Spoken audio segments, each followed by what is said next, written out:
for us. It's a 23-story building, and we are given the dimension of the columns, beams and the slabs. Also we are using auto draw cladding for the wall.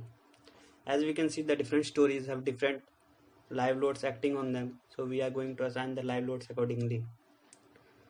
So let's start the designing. Basically there are 4 steps in designing the building. First, we will define the material properties which we are using. So we are using M40 grade of concrete, HYSD 500 and mild to 50 of reinforcement bars.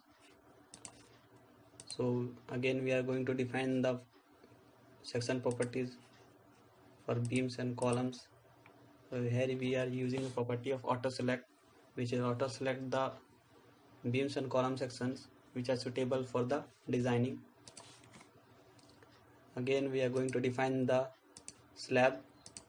Here we are using 150 mm of thickness of slab. After defining beam, columns and slabs, we are going to define the load patterns.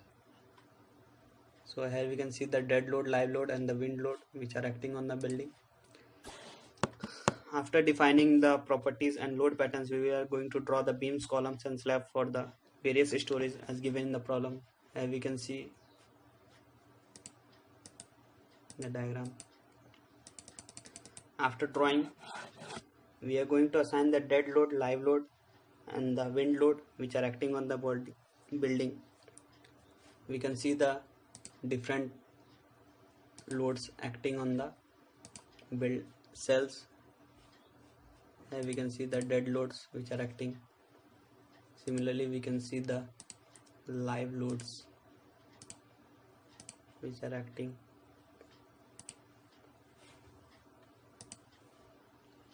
First, the wind load.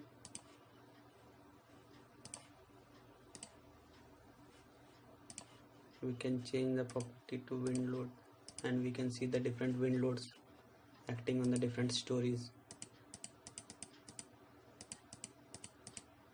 For wind load calculation we use IS 875 code for assigning the wind load coefficient which are acting on the building.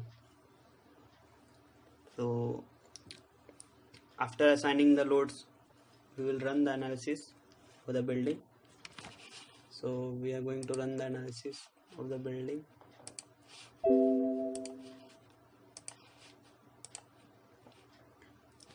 It's taking some time as it is a 23-story building. We will wait for a few minutes. So here we can see the deflection of the different members. Similarly, we can go and see the different forces which are acting on the members. For example, we can want to see the shear force. We can see the shear force acting on the different members. For moment, you can see the moment.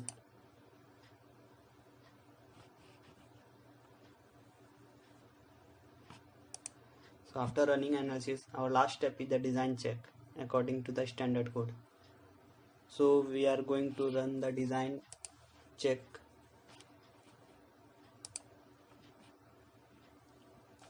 on each members and we can see if they are failing or passing our standard defined members.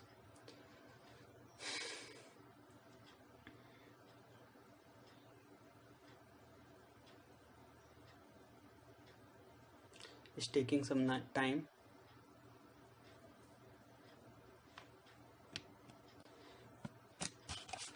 As we can see the reinforcement of the longitudinal reinforcement of each section. After that we can go to verify all member passed. We can see that all concrete frame passed the design check, which means our building design is complete. Also we can go to the reports section and see the summary of the report of the building where all the necessary information are given.